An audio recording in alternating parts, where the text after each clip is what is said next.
Welcome to the Best Business Podcast. My mission is to help create 200 new multi-millionaire business owners. How? You'll do better when you know better. In my interviews, you'll hear from self-made millionaires, seven-figure business owners, authors, and world-class experts sharing how they did it so you can too without experiencing the same obstacles they did. Now, if you like this interview, please share it with a friend you think will benefit. They'll appreciate it, and I will as well. You can also connect with me on social media. Look for Daryl Urbanski, D-A-R-Y-L, Urban Ski, U-R-B-A-N-S-K-I, and add me so we can be friends. Now sit back, relax, and enjoy what I've prepared for you right here, right now. Hello, everyone. Thank you for joining us. My name is Daryl Urbanski, your host as always, and today we are joined by my friend and CEO founder at TechEmergence, and now repeat guest on our show, Dan Faggella. TechEmergence is the only market research and company discovery platform focused exclusively on artificial intelligence and machine learning. Dan sold his first business, which he was building when him and I first met, for 6 figures. After building his second business from $0 to $75,000 a month, we did an interview here on this show. You may want to go back and listen to that one after hearing this, and ultimately, he was doing over $175,000 a month and sold it for a 7-figure exit. Both businesses served as economic fuel for TechEmergence, his true passion. Dan believes the most important ethical considerations of the coming 30 years will be on the creation or expansion of sentience and intelligence in technology. TechEmergence is intended first as a vehicle to proliferate an open-minded conversation about the implications and applications of AI, simply because Dan feels it's so important. So I've asked Dan to join us here today so we could all discover what's coming in the near future and how we can align our businesses to make the most of it. So Dan, thank you for joining us, my friend. I always love our conversations. How you doing? Man, I'm doing great, Daryl. I'm excited to be here. And just to calm everybody down, too, I think it's important to note most of our chat here today will be about growing and selling a multi-million-dollar e-commerce business. AI is certainly where I am now, but we'll be hopping into your normal rigmarole right here, my good man. Now, I kind of showed them a little bit about your background, yeah. But not a lot of people know, like, where you're from or kind of family you have. Like, do you come from a family of entrepreneurs? Is this, like, are you getting grandparent, like, how to be successful with this juice, like the secrets of time or what? Yeah, not a ton, probably. So I think my dad's dad had a laundry truck. I mean, it wasn't the kind of business you could ever, sell. Right. And I think back in 1930 something, probably like more people were, or there were a lot of sort of entrepreneurs of that kind of regular fashion. Mm-hmm. And so that's kind of how he paid the bills. They were definitely not even quite middle class per se. And then my dad had a carpet store, so he sold kind of carpets and tile. We're in a really small town in Rhode Island. Which is a really small state. Rhode Island is the smallest state in the U.S., and Wakefield is an extremely small town. By itself, Wakefield's probably only 4,000 or 5,000 people. Surrounding towns, we get a little bit more, but it's definitely, unless it's the summertime, there's no reason to go down there. So, no major business wisdom in youth, but fortunately an emphasis on if you fail, really there's nobody else to blame. Mm. And so at least that kind of old school, immigrant, just hustle you schmuck, at least that kind of kicked in. But certainly no built-in insight, that's safe to say. Got it. No advice from youth about accounting and marketing and things of this nature. So then how did you even get started as an entrepreneur? Yeah, I was teaching at a jiu-jitsu academy when I was an undergrad in college, and they went out of business because that's what martial arts academies do.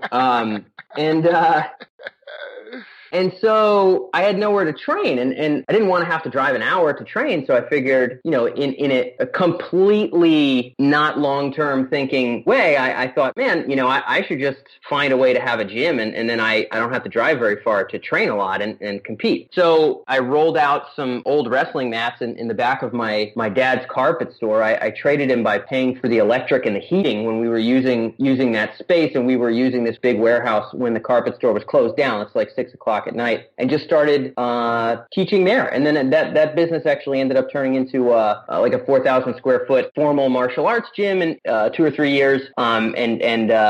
I sold that thing to kind of start the e-commerce game. So Started off very, very haphazard, Daryl, very much like, man, I just don't want to get a job, and I think martial arts is more fun than delivering pizza. So that's kind of how I got off the ground. Right, and that's where we met, in the building of the martial arts school. Yep.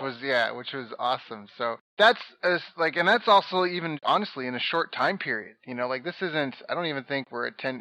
It's not been 10 years. No, not even close. I think when you and I met, I was 23. I'm now now 29. Yeah, okay. So this was actually not horrendously long ago. Yeah. Right. So for people listening, when they're trying to think like, oh, they say it takes 10 years to be successful and stuff. I mean, you can have a 7-figure exit in less than 10 years, in less than 6 years, because Dan's already had it. If you're focused and, and on it, and if maybe you don't want to exit, but you can still build a substantial business in a short period of time. It's true. I think a lot of people underestimate or overestimate what they can get done in 3, 4, 5, 6 months, but they underestimate what they can do in 1 year, 2 years, 3 years. So I think that's safe to say, and that's commonly stated in other domains like the future of technology and whatnot. We think there'll be some huge changes in the next year, but then we imagine 20 years from now it'll kind of be the same with some slight differences. Yeah, this is, I think, sort of how the human mind works. We weren't built for this originally, Daryl. We've just got to cope. So what were some of the biggest challenges for you in going through that, and from just having like a rec club to a professional business to exiting it to building a new business from scratch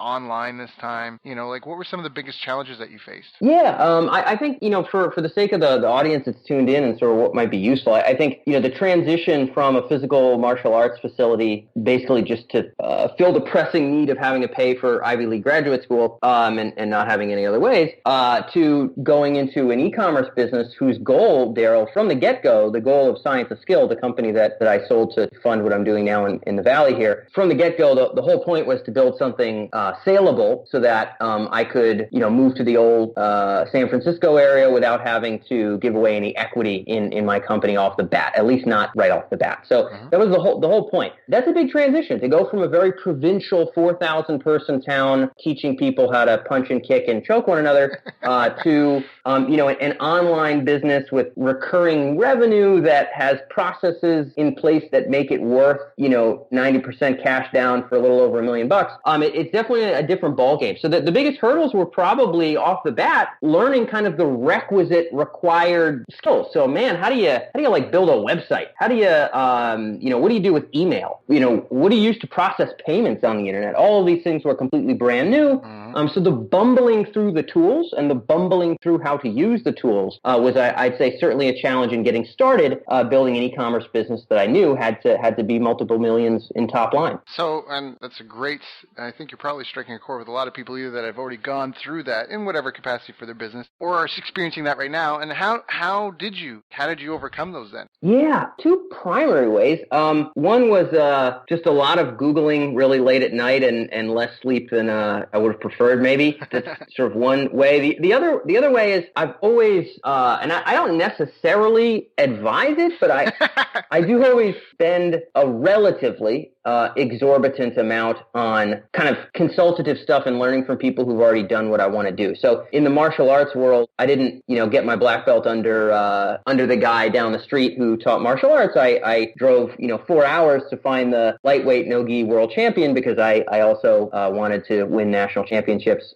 in no-gi jiu-jitsu. So kind of, do you want to learn, like there's nobody in Wakefield, Rhode Island who runs, big old e-commerce company. So for me, it was kind of finding a lot of folks. I mean, some of these people, Daryl, the people at 6th Division out of Infusionsoft, other folks in kind of the membership site space and kind of subscription revenue space. I just tried to get into as much kind of coaching as I could. So instead of having a slightly nicer apartment or, eating something other than, white bread and frozen spinach or something, I just spent all that on frantically learning from people who had gotten to whatever the next step was and just feverishly trying to implement it as fast as possible. I remember we used to have our saying roof and ramen. Yeah, just give me roof and ramen and I'll blow the rest on making sure that, I can escape my provinciality. So that was that was the objective, yes. Really, really focusing on basically the mental exercise, Daryl, was number one. I mean, again, a lot of late night Googling and figuring it out because I couldn't pay for that much consulting in these early days in my earlier 20s. But, learning from whoever I could and Googling a bunch, but basically figuring out, if I were to guess what the next phase is, let's say the next phase, if I'm starting from zero in e-commerce, selling information products and training, the next phase maybe is 1 or 200,000. Who's kind of gotten there? I bet you they don't charge $1,000 an hour. I bet you I can kind of learn a little something from from them. Let's go find those people. So determining what the next phase is in a like or analogous kind of success, that became sort of my mental exercise for who I want to learn from. I love that. So you weren't trying to network with billionaires yet. You were like, let me find someone that's, doing six figures. Let me find someone that's doing $500,000. Totally. Let me find someone that's doing $1 million. Let me find someone that's doing, I got it. Big time. Yeah. And I think, look, I mean, to be honest, I can at least speak for myself. Look at talking to, Buffett about selling, subscription information products on the internet. I mean, to be honest, I'm sure I would have garnered some high level insights that I'd be grateful for. But number one, I couldn't afford an hour of Buffett's time. Number two, this is a kind of specialized thing. Like, we're talking about setting up landing pages here. I just don't think that's Buffett's ballgame. You know what I'm saying? Right. So, Right. It's specific, specialized experience and kind of the next phase up. This was sort of the mode of finding the mentor. Now, I have a question, because your company was the Science of Skill. For anyone who heard that, can you give them a breakdown? Like, what is the Science of Skill? Yeah, sure. So Science of Skill was essentially, and still is, I don't run the business, but we had a buyer group from Ohio, of all places in the world, who was running some software as a service businesses, selling to governments, and wanted to get into recurring revenue in a consumer space that had a faster buying cycle than governments. So they now own it. But it does the same thing. Basically, Science of Skill sells physical gear and instructional programs for self-defense and self-protection. So some of this is hand-to-hand self-defense skills, learning from kickboxing experts or grappling experts. Some of this is bladed weapon defense, so learning from people who train police officers on avoiding getting stabbed or cut or I mean the science of learning a skill and developing a skill. Yeah. Wait, what do you get? But not the company. What's the science of learning a skill? Oh, you want me to go into the actual science? Yeah. Sure. So, that was the business. But, well, interestingly enough, Daryl, there's, of course, a pretty strong crossover. So all my graduate degree stuff at UPenn was focused on kind of the cognitive science and like psychology and neuroscience of skill development. So what does it look like to get good at something? And Science of Skill was built and predicated on that. So there's a lot of interesting models and I very much don't want to bore people. Super duper don't want to do that.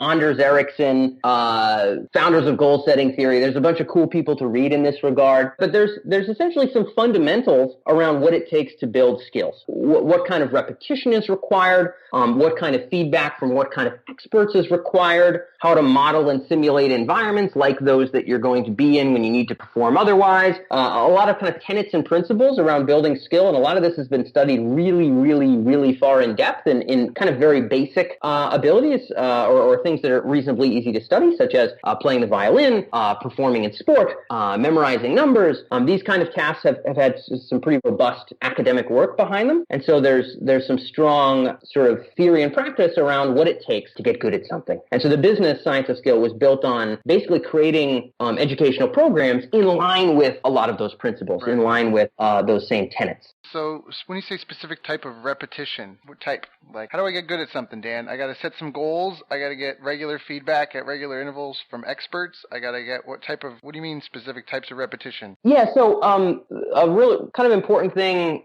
in this regard would be when you said you got to set some goals, that's often kind of the easiest place to go wrong first. The best place or the best way to set goals, the same person you want to learn a particular wonderful skill from, whether you want to win a martial arts tournaments or you'd like to grow a business, you could arbitrarily set goals just while you're dreaming in your bedroom. But a better bet would be to find the same people who've accomplished those objectives or help train other people to accomplish those objectives and consult them even in the goal setting process.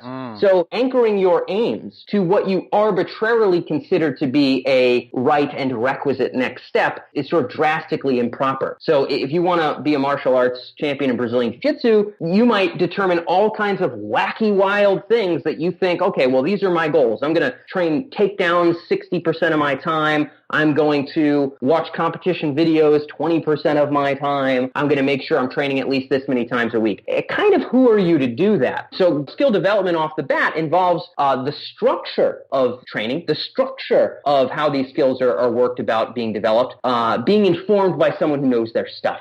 So if you want to grow a pizza chain that has 12 or more locations, you could arbitrarily determine what your first steps, next steps, and further steps are there, but it would probably be better advised to find someone who's done it. So goal setting off the cuff should be something that's referenced by experts, not just your training sessions. Got it. Okay. So I love that. So obviously knowing the way is huge in this, as opposed to trying to sit in a garage and figure out how to defend yourself with somebody who knows nothing.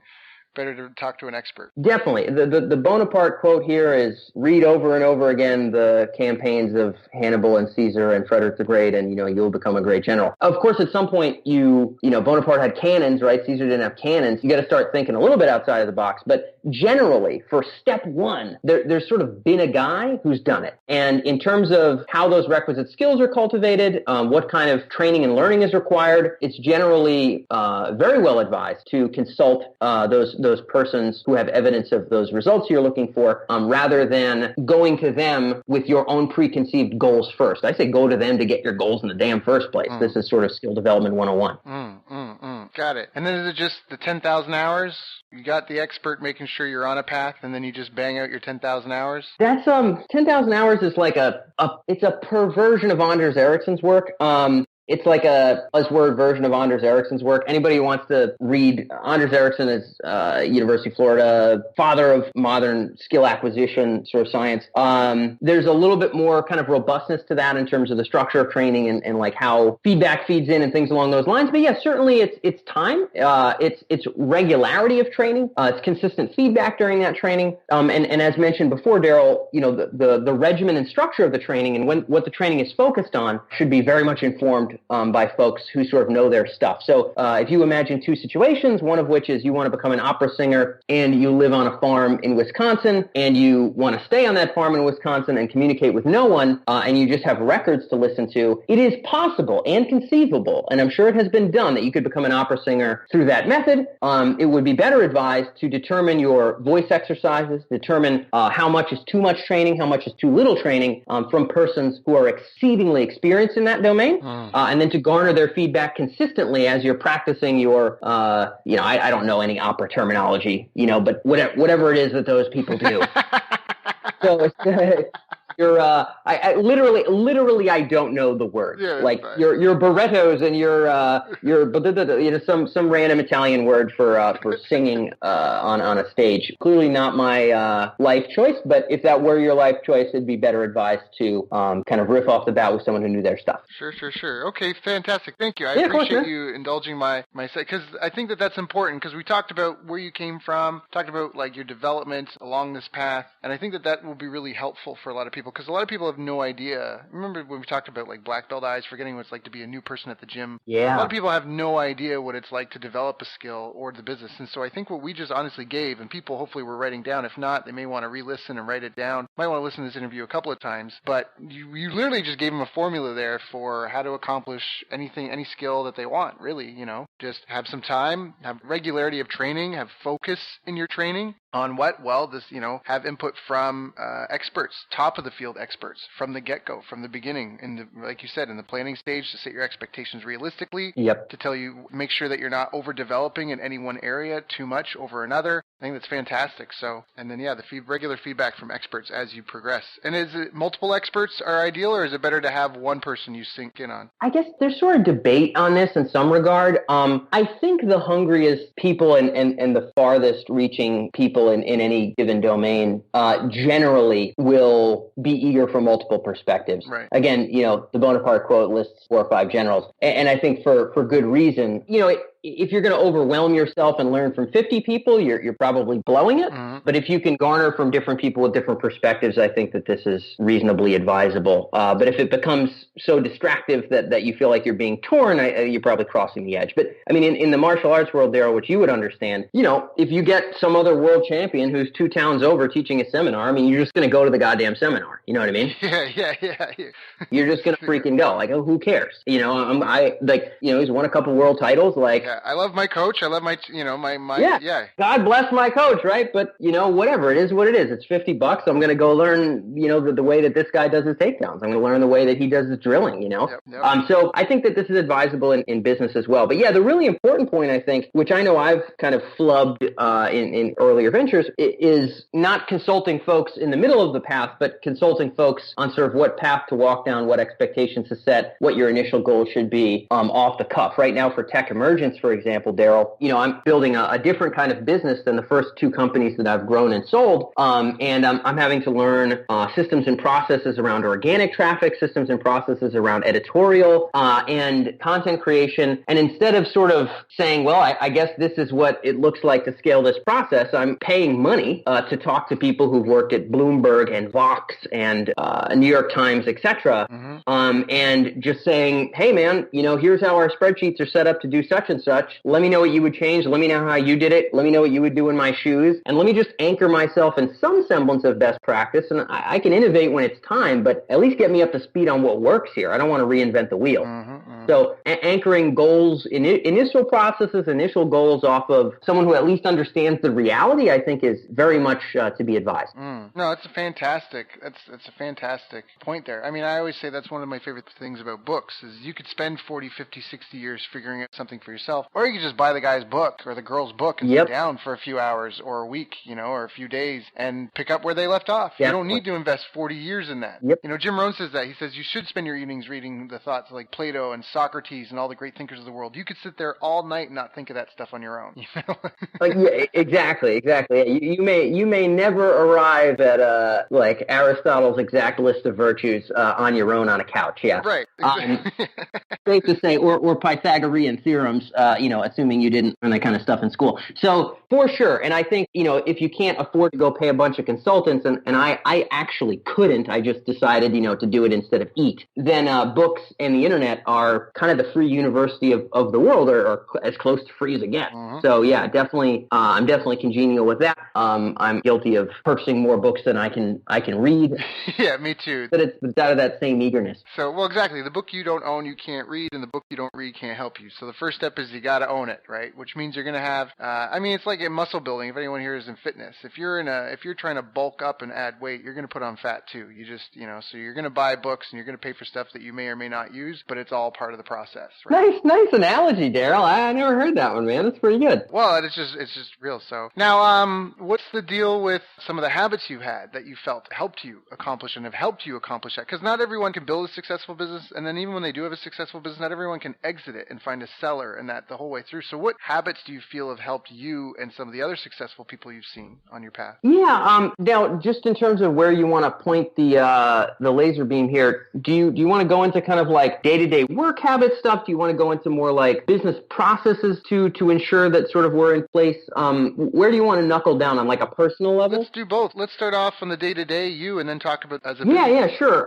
I'd be remiss to say that I invented a lot of the habits that I sort of follow through on a regular basis. This stuff has been informed by kind of the full gambit from books like Scaling Up by Vern Harnish, which is sort of case studies on large companies, like public level companies, and sort of the processes underlying business growth, to, even the David Allens of the world, Getting Things Done, which is a great book, Tony Robbins. There's all kinds of people I've learned from, but things that have stuck for me, Daryl, that I think have been helpful, and they've been helpful for me in a couple accounts, just to be clear too. So Science of Skill, again, luckily we got it past the $2 million mark in the fourth year. Should be in the Inc. 500, not the 5,000, should be in the Inc. 500, and did get an exit for that thing. Important to bear in mind that I was doing that at the same time as I was spending, another 20 to 40 hours a week on TechEmergence. So that was a part-time venture. So Science of Skill was a part-time Inc. 500 venture. So very light on the sleep. Very, very aggressive on the work, and had to figure out how to jam a bunch of stuff in. So things that were important for me and continue to be are quarterly, weekly, and daily regimens that sort of anchor on priority. Because there's 1,000 directions to go when I'm trying to, write a TED Talk and finish a piece for, Huffington Post and, hire another writer for TechEmergence, and at the same time, finish some product launch for some new self-defense knife and, orchestrate some big email campaign in e-commerce. Like it very quickly can just become a frantic, mouth-frothing, unproductive kind of bunch of lunacy.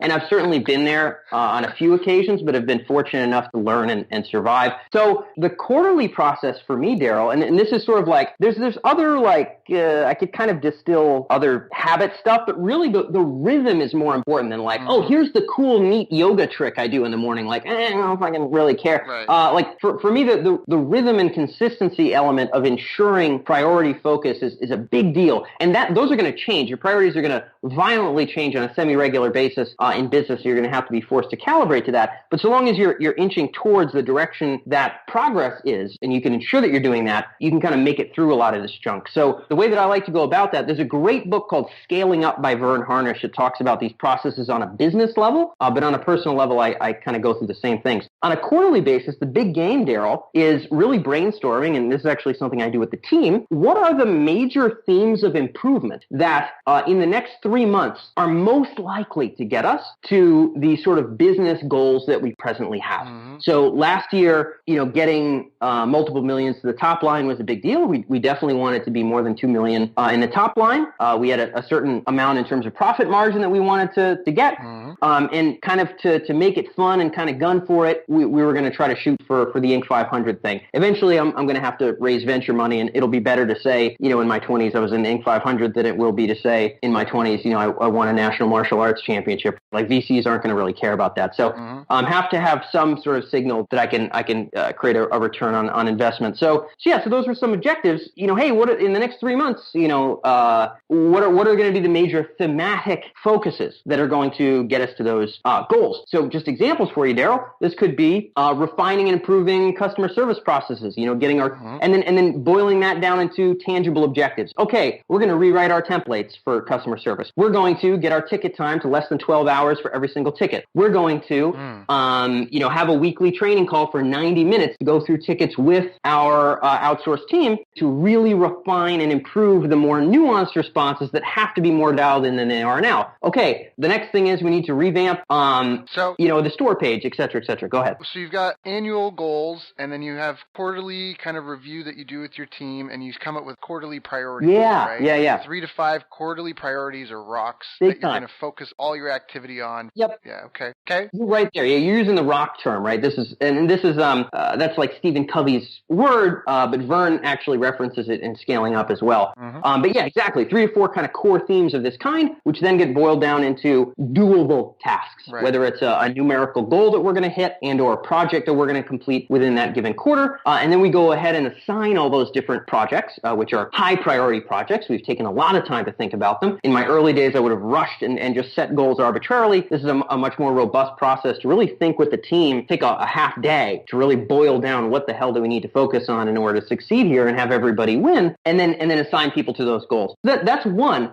Number two, Daryl, is on a weekly basis to assign and sort to myself, and my team does this for themselves as well, what are going to be the core sort of doables that are going to get done in the next week. So what are the things that will be knocked dead by the time next Sunday comes to a close? And then to essentially draw those from a combination of 2 things. Number one, 3 things. What came up as a surprise? What maybe didn't get done last week? And what are our quarterly priorities, which really is the first reference. We got to look there first. So if there's something that didn't get done last week, but kind of nobody cares, let it die. And I think if you don't have a priority reference process, it's very easy to just frantically squabble on whatever sort of is unfinished, which is, again, a mode in my earlier 20s I probably would have resorted to, especially juggling multiple LLCs.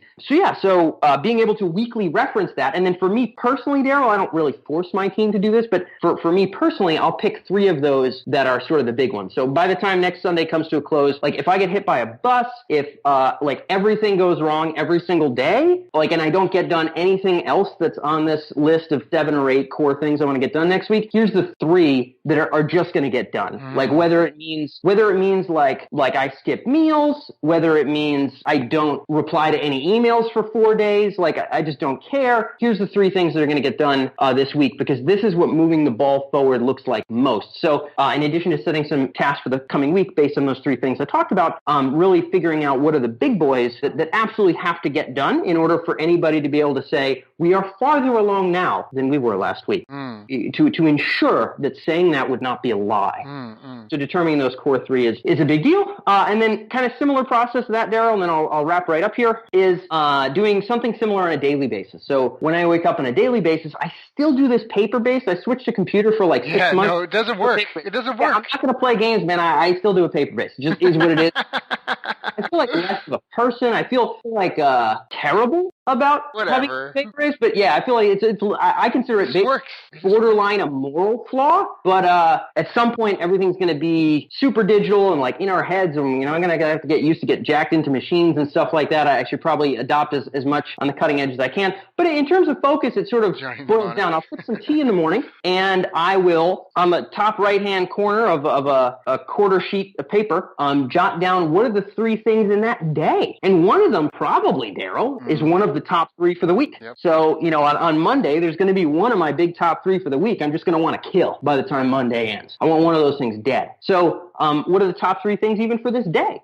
And then I'll also structure out what are all of my meetings, what do I want to get out of those meetings, what do I want to bring up in those meetings. So I'll kind of write down everything that's hard pressed already into the calendar and sort of exactly what I want to get out of all of those individual sessions, and then figure out what are the top 3 objectives for the day. And it's really an iterative process, but what it's let me do, particularly in the days of juggling multiple businesses, which I totally don't advise as a way of life, is a consistent reference to priority, not a consistent reference to what could be done next, what is left undone, but a consistent reference to priority. Right. In terms of habits, I couldn't tell you I have anything more important than a process of consistently referencing priority. Right. There's just sort of nothing more important than that for me personally. So you can focus on ignore the trivial many and focus on the critical few.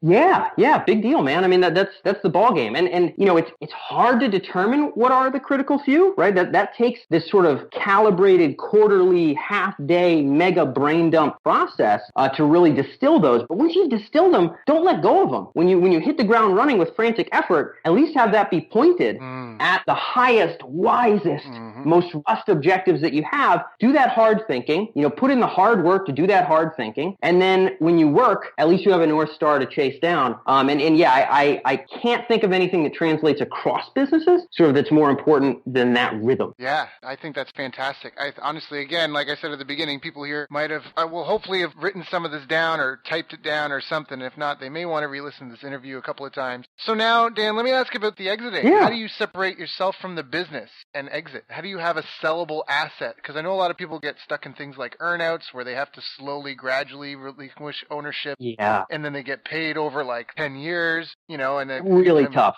Right. Anytime sign of danger, the buyer gets to back out and, so. Yep. How do you get favorable terms? So this is a great question. Everything's going to be a give and a take. So in the sale of Science of Skill, instead of trying to get somebody to pay 4.5 times profit, and then see what kind of terms they want to come up with, I decided that if I was able to get around 3 times profit, which is a little bit over $1 million at that time, and I got 90% up front, and I was really not obligated to do any additional work, that this would actually be favorable for me, because here in Silicon Valley, you don't wait 10 years to do things. So that was the way that I decided to skin the cat. So everything's a give and a take. That's one very important facet. If you want to sort of race things to the front in terms of payment, there's going to be kind of some chips to slide around the table in terms of who gets benefits on what. But another really important point, Daryl, is, and this was advice I got from a guy in an almost 80-year-old guy in the semiconductor industry who I was chatting with casually about the goal of selling this company about a year before I did. And he said some advice that I very much took to heart and I think was critical to getting the business sold, which was, young man, create a list top to bottom of everything operational that you do. Everything that involves like turning gears, turning cranks to get a result out the back end. If you are meeting with someone else who is the doer, that's fine. You don't have to get rid of that necessarily. If you are advising on a weekly basis, helping the team set some goals, that's okay. You're being a director there, that's okay. But if you're doing the doing, son, then create a list, and create a list of everything that is currently being done by you. Everything that can fit under operations that slides under your name. You make a list, and over the course of the next year, you put every single one of those items under somebody else. And if you want to show up to meetings, fine. You want to help set goals? fine. Those are what directors do. That's what an owner does, but you do not want to be a worker. And this was direction that I was surprised was never put in such a simple nutshell beforehand. And I kind of eagerly took action on. So making sure that affiliate communications, sort of merchant account communications, advertising goals and budgeting processes sort of month over month, that none of these things needed to involve me going into the spreadsheets and doing work, but instead me talking to someone every Monday, let's say, and just getting an update from them. This is what an owner does. This is what a director does. So if you're doing what owners and directors do, you're basically selling kind of an object, right? You're not selling a new job that someone else has to step into. You're selling kind of this little machine filled with people and processes, and your actual crank turning is functionally nil, other than talking to the crank turners and to the people that are in the operational roles. And fortunately, I had a great team, a team who was compensated at the exit, as I was, and who was just good at their respective roles. But in terms of like, if you are the actual person selling it, like if you're that guy, there's nothing wrong with doing operations if you don't have the goal of selling. But if you're going to sell, you stop doing operations, assuming you want cash up front, right? If you're okay with being there for half a decade, then by all means, make yourself as essential as possible to the business processes. But if you'd like a higher multiple, and if you'd like more of that in terms of cash, then it's very, very important to gradually step away. And what that meant for me, Daryl, was paying my team more to handle more responsibility, right? So guys, I was very upfront about it. They all knew I had moved out to San Francisco. Here's kind of the direction we're going. There's some of these aspects of things that I'm doing that, Dylan, I'll be training you on, and Tim, I'll be training you on. And man, this stuff is worth cash to the damn company. So, we're going to be working on compensation to sort of work with this, but, you guys are going to be dead serious lieutenants in making this business crank. And they were, and they were paid well for it. And then, we got to the exit. So that initial process by that older gentleman who was kind enough to riff with me for 20 minutes was turned into a 12-month project to free myself up. So that's kind of the same exercise I'd advise anybody else to follow. I think that's a fantastic exercise. So make a list of all the operational things you do, meetings you're going to, stuff you're getting built, or calls you're taking, all that sort of stuff, and make a list of that, and then get somebody else to do it. Dedicate a year to getting yourself off that list. Yep. And all those things on someone else's shoulder. Now, that's a really, like you said, it's a really simple nugget, but extremely profound. And I have one question. I know other people are already thinking it too. You're right. You will have to compensate your team more. How much is too much? Yeah, I think, there's all kinds of ways to answer this stuff. And to be honest, we weren't a large enough, a $2 million e-commerce company for me meant one full-time employee, one part-time employee, 2 core contractors, and some folks overseas, right? Mm-hmm. That's what $2 million meant for me. So this was not a large staff where, we got 20 people on the floor, and this is just really super duper not like that. Only one full-time employee, and again, multiple millions in the top line. So luckily there wasn't as much thinking to be done here as there would be in like a consulting business or something that's very extremely human heavy. But I think on my end, it was kind of, all right, well, what does this kind of work get compensated like elsewhere, in other businesses, in other spaces? And in my case, the marketing and sales elements, so the parts of the process that I handled that involved sales were something that I was willing to pay a percent off of in terms of what the result was for the following month on profitability. So the ability to calibrate ad spend and then correlate that directly to financial results the following month. This is taking me a lot of time personally. It's also worth an exceptional amount of money to the company, one of the most valuable processes in the company. So I decided to figure out a way to make that a commissionable task. So, gauging by what's similarly paid in the industry is sort of a nice way to benchmark. I can't say, I had that many people to do that with, but for me, in my case, and this will be different for everybody, in my case, marketing, sales, driving traffic, driving front-end transactions was sort of the most important process to get off my plate.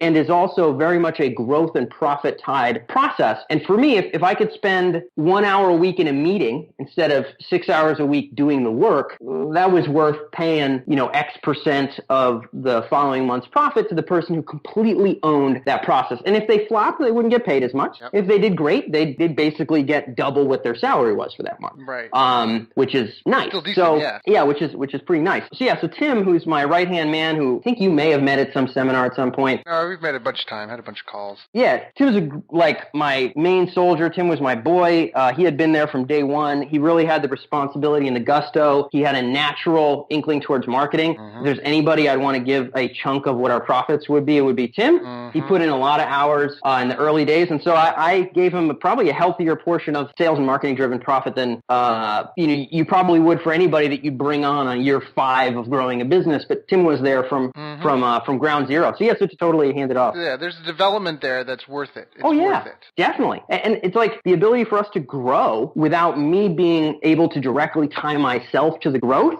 is adding to the promise of the saleable asset. Right. In a way that more than justified commission, you know? Well, and even on top of that, like, so let's say you're making a benchmark monthly income and you bring someone like this on, your income will drop in the short term, but really, even paying them that commission, your income should still be growing. Yeah, and not to mention if your time is growing, right. That's kind of nice too.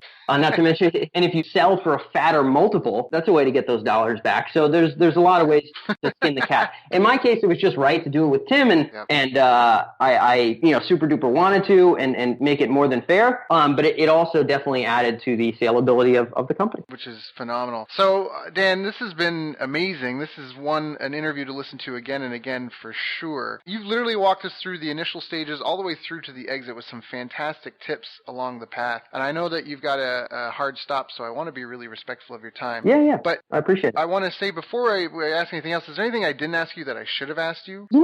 To be frank, I think there's a lot of other nuance around kind of getting an exit. And fortunately, that stuff is easily Googleable. Like, like a bunch of my previous interviews have been on that and whatnot. It's easily findable on the internet. I think sort of in terms of broad translation across business, whether you're ready to sell or not, I think kind of the regimens of priority was probably the anchor point that was most important to kind of ultimately getting there. So yeah, I can't think of anything pressing that I would have said, man, you needed to ask this. So I think we kind of hit on the big stuff. Yeah, Dan, that's so awesome. I know you've got 101 other priorities right now, and I appreciate you so much coming and sharing with my audience and giving some people, this is going to be a real gift. This is going to be a life-changing gift for them, the time that you spent here. If anyone wants to reach out and connect with you, there's TechEmergence. Is that the way that they should go to TechEmergence.com? Is there an email or what? Anybody can find me on, Twitter and say what's up. Probably in terms of relevance for your audience, CLVboost.com stands for customer lifetime value. CLVboost.com is where I still do some writing about marketing, internet marketing, automation. So the sort of processes undergirding the e-commerce business that we grew and sold, that's sort of the only place where I do my journaling and meditating on that stuff. There's a white paper on that page that is essentially sort of the fundamental email processes that got us past the 7-figure mark. That's on CLV Boost. So if people are like, this is the kind of stuff I want to use for my company, CLVboost.com is definitely the place to go to just check that out. You can also, find my contact stuff there as well. Yeah, TechEmergence is cool. It's artificial intelligence. The one report that would have been fun to riff about, but it wasn't our main topic, is sort of a recent report we did on the impact of AI in marketing. Daryl, I can send you the link to reference. Sure. It's much more relevant than the homepage of TechEmergence. What should they Google to find it? They should Google TechEmergence marketing? Yeah, marketing and AI or something like that. I mean, I'll zing it along on Skype here when we hang out. But I would say in terms of relevance for business and just kind of reaching out and being in touch, CLV Boost is probably the best place to learn the business stuff. And then otherwise, just,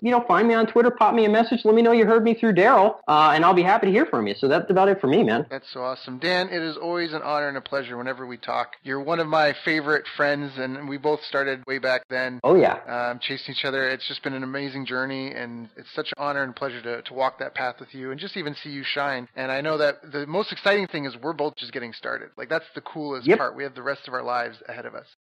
So thank you, man. I appreciate your time today. I know you got to go, so I'll let you go, but just thank you. Awesome, brother. I appreciate you having me on, man. I'll catch you soon. You've reached the end of our interview. Now, first, let me thank you for listening. I appreciate and respect you more than you'll ever know. And now I'd like to ask you a couple of questions. First, what 3 lessons did you just learn? What 3 aha moments just jumped out at you? Second, what can you implement for yourself and your business in the next 24 hours? Third, what can you give to someone else to help you with, or give to them to just do it for you? Whatever it is, remember, taking action is the secret sauce to results. Now, if you think this interview would be helpful for a friend, please give them a link to it. It'll help them and it'll help me too. I'd also like to invite you to help me find out more about the challenges you're facing, your dreams, your goals, and how I can help you overcome what's holding you back. We both do better when we know better, and your success is my success. So please reach out and interact. You can visit our website, bestbusinesscoach.ca for Canada or California, where I'm from and where I'm living. You're welcome to also try out one of our paid programs. You can find us on YouTube, Facebook, and pretty much every other social media channel you can think of. You should also subscribe to the podcast, and if you're enjoying them, please leave us a nice review. It really helps. That's all for now. Once again, thank you. Take care of yourself, and remember, the world needs the best business you can build. And I believe in you. So look, I was privileged enough to sit in the room the other day and listen to Daryl present. I had the great fortune to spend some time with Daryl Abrinsky during this week, and we had an incredible 2.5-hour presentation with Daryl.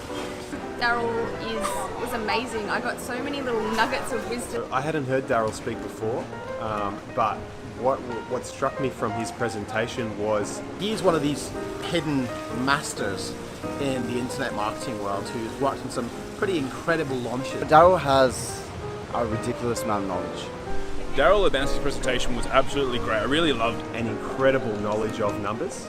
He is a very articulate, very knowledgeable, very advanced marketer. Well, he talked a lot about keyword tools and how to research your niche. So it really created a lot of predictability around moving forwards in our business with the marketing and sales aspect, which is so important to any business to really see it grow. Where he walks you through step by step how to judge in detailed form how much money you could potentially make from a market based on AdWords, keyword research, and putting together quite complex Excel spreadsheets. And what I took away from it is not only understanding your niche market, but also looking at and breaking down and going, am I working with the right niche? Is there enough demand there for me to be able to reach my goals? And doing that hard research. There's a lot of gurus out there that present you a lot of the why and the what, but they don't necessarily give you the how. And what I really found with Daryl's presentation, there's no holding back. There was no holding back the screens or the curtains. Like, everything was given to really assist us. His feasibility and due diligence is incredible, and he was able to show us in a really short space of time how to cut through the overwhelm. You're giving us the exact tools that we can use to test something before we even go to start testing it by spending money on it. One of the biggest nuggets that I got out of his presentation was that when people pay, they pay attention, and when people pay a lot, they pay a lot of attention. I just love that. I think that's a great way to look at how to price yourself. And he was a great speaker, lots of energy, and it was really great to spend time with him. Honestly, phenomenal presentation. I would love to catch up with him, next time I'm in this part of the world.